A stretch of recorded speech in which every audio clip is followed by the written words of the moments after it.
Yes, we will. We think it wasn't intentional and there was no malice in it at all, so we'll be challenging. Does it all hinge, having just lightly read the amendment to the rule, on the word usually? I'm not going to go into all the detail about it because we'll let that unfold tonight, but the main point is, from our perspective, it wasn't intentional, there was no malice involved, and that's what we'll be arguing. How confident are you going into tonight? Oh, we're putting forward our case, and we'll see how it goes. How is Isaac? I know if it doesn't get through, you might get ruled out of the Brownlow.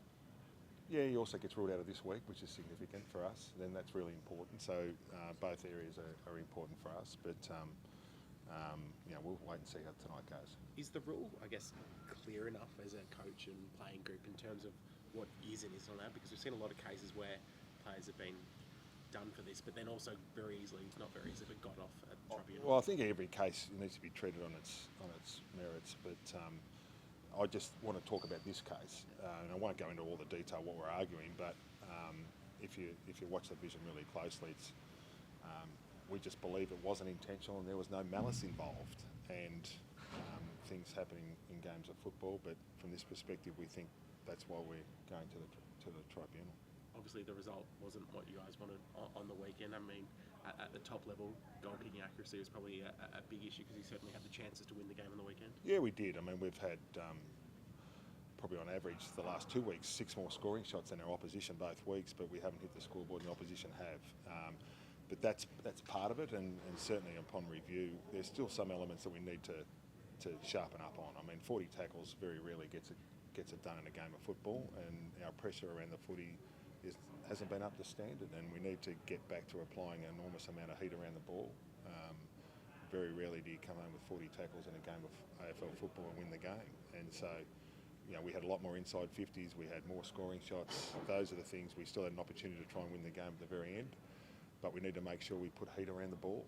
That should be what all teams focus on around the footy. Can you pinpoint a reason why? I think it's since round 12 that pressure has kind of dropped off a lot? Yeah, well, it's probably a combination of a few reasons. I mean, everyone wants to pinpoint one reason. It's never that. I'm always consistent in saying that. It's always a combination of things, but regardless of what it is, you've got to get it done.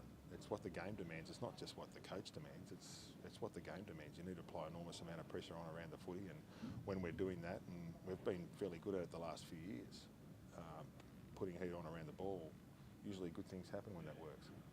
Is Logan cool about 2 weeks in a row? Oh, he's okay. I mean, he'll learn from that, like he learned from the last week. I was glad he took the shot. In the end, back yourself in.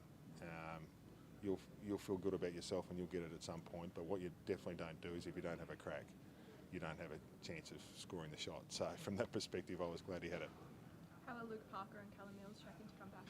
Yeah, we'll talk about Parksy, and he's coming back. He'll come back in this week into the frame as far as playing football. His suspension's finished. Callum Mills will definitely play senior footy this week, so he's come back in. We sat down at the bye and worked out a 6-week plan to get him up to what he needed to do in a football training sense, and he's been doing that. He's been running well before that. He's had a really good block, so he'll come back in the senior team this week. With Isaac potentially, and now I guess in a strange way, I guess this is a good time for Millsy. Well, let's see how things unfold. But regardless of what happens at the tribunal, Millsy will come back in. He's done a power of work. We've gone through all the numbers to the cows come home. We've seen all the training sessions. All that's done is back up our eyes, which is what we've seen him work out in a training session sense. He's done an enormous amount of work and feels really confident, and he knows himself as good as anyone. Obviously, you get a really important player back, but you get a captain into the team. How important is that, especially when you've been on this sort of downturn at the moment over the last fortnight? Yeah, we could have won both games. Yeah. But look, I think in the end, it's always, we've had 2 captains that haven't played a game all year, and what are we up to, round 18? And so 2 of our captains from last year haven't played a game yet. So that's brought opportunities to the rest of our playing group. We think we've, in general, stood up pretty well in that regard without those guys playing a big role. Ramps has obviously played a bit of footy this year, but even he missed a block of a month. So that's been good for our development across the board. But in the end, it'd be great to have Callum back this week. Do you have a clear idea of where he's going to play? Obviously, maybe off that half-back line, as I mentioned, he could help move that ball out of defensive half that's kind of been a little bit of an issue recently? Oh yeah, we've got some ideas. We'll wait and see the game though. I'm not going to declare everything. Looking at the North game, they just believe the heck out of the Swans on the weekend. What do you take out of that?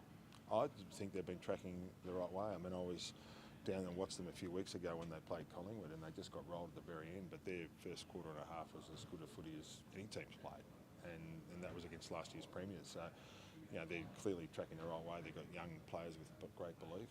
It'll be a tough game, so we need to play well. We need to bring our pressure. The three, I guess, really close games that you've had this year, you've, as you said, had chances to win, but you've just found yourself on the other end. What do you take into a game like this where it could be close again, and the belief that you take to go, okay, this is how we can change the result next time?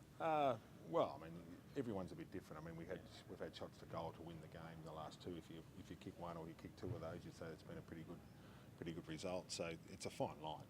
It is a fine line. I mean, we've just got to make sure, like on the weekend, we got 30 odd points up halfway through the third, and we've got to make sure we keep that pressure on. And what's got us to that point in the second quarter, and certainly the start of the third, was a bit more pressure around the footy. Cool. All good, guys? Thank you. Thank you. Thank you. Thanks, guys. We've already attacked them, let's be honest. Sure. Yeah, he did look at you. You guys aren't serious. I think you've had one. We'll leave one or two. Look, I'll just take it back to the players. Take it back to the players. You can do whatever you like with it. Who's in charge? Nikki's in charge? I'll give it to the star. Yeah. Let's be honest. It's going straight to your office. If I... Cameraman.